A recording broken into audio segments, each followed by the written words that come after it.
So, Kenny, obviously a bit of news since we last spoke to you, although mainly affecting League Two. They've voted to stop the season, and the proposal is promotion and playoffs, but no relegation. What are your views on that? Do you agree with that? At least in terms of allowing the EFL to go forward, and then the whole structure, they've made what is, as you say, their recommendation and a proposal that they'll be happy with. And that's a good thing. You can put that together with obviously League One, the Championship, the pyramid system into the Premier League. The National League has to be considered as well, and try to then start aligning the rest of it. But it's not really a surprise for myself. I think it's a good option because the playoff system, whichever playoff system that you use, it makes it exciting, and it's a good thing for the clubs involved to look forward to, but as well for the sides that are out of the playoff picture and maybe mid-table and can't really see a lot of point now coming back to the season, and it causes a lot of problems. So I do think it's a good compromise, and for the guys at the top, yeah, definitely it's exciting for them, and as I said, it'd be interesting now to see how the rest of the leagues respond. Yeah, and obviously a decision on League One still awaits. How frustrating is that to still be waiting for that definitive answer?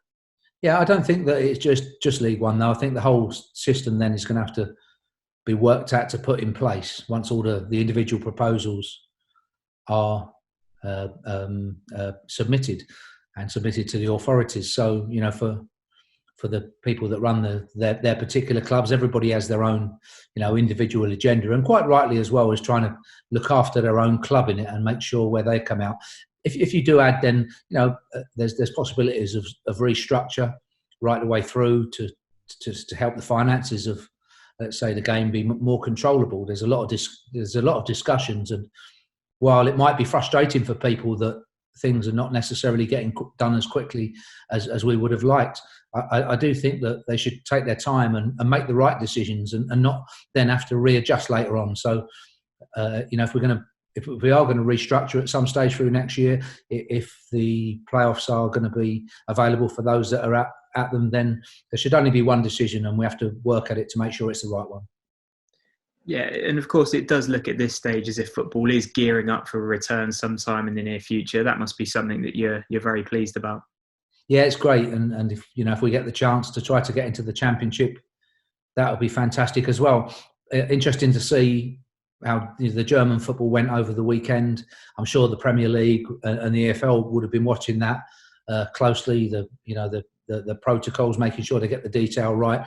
The Premier League will obviously then follow at some stage, I do feel, and then the EFL after that. So, it's something we can learn along the way, and with every stage, make sure we get it right to, number one, keep people safe, which is number one, but then two, to get football back and playing.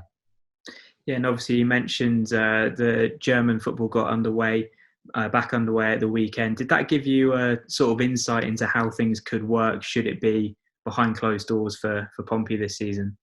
Yeah, there'll be a lot of similarities in terms of the protocols before the game, after the game, and making sure that you adhere to that. Your staff are organised, but we can get around that. We can get around those things. The Premier League, I'm sure, would be very interested as well in terms of broadcasting. But we'll be working off those. We'll be working off the Premier League in the EFL, and I'm sure going along, very similar lines. German football is not something that I know a lot about, so it was an interesting weekend watching it, and something different. Yeah, it was one thing that I was going to ask you. We know that you do watch a lot of football. Are there any particular German teams or coaches or players that you particularly admire at all, or was it sort of a different perspective for you to watch?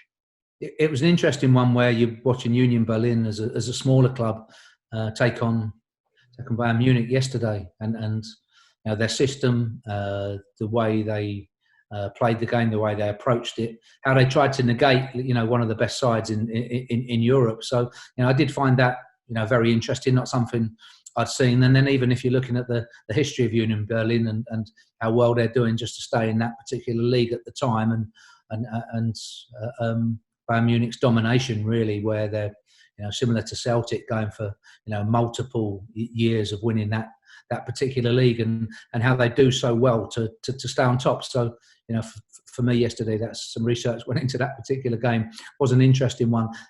As we know, Bayern come out on top 2-0. And for Pompey, if you did get a shot at the playoffs or even completing the remaining fixtures, how confident would you be going into those games?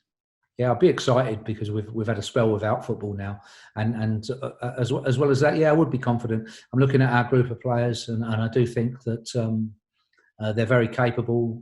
They're fit at the moment, and focused and determined. And if we get a shot at it, we'll be giving it everything that we've got. And I do feel that as a group, that there's a good focus about them. I know they're individual conversations at the moment, obviously, but if we get the chance, we'd love to have a crack at it. And as the manager, I feel confident, definitely. And given the chance, would promotion have the same feeling for Pompey were it to come about in those circumstances, do you think? It'd be great if you do get promoted, and any club, but especially at Portsmouth, for the fans to be involved would be fantastic. But similarly, even if they weren't there for that particular one, all of our fans would be just as pleased. And no, it doesn't replace, let's say, a run-in or a Wembley final where, as we did last year, you could win and generate that atmosphere because Pompey's such a special club.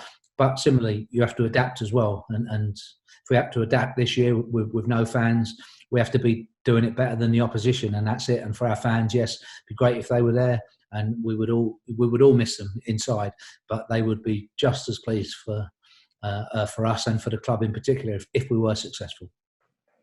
Obviously, we've all seen the government advice, and they seem to be backing a stage when football can be safely introduced. But do you still see any risk of resumption of play at all?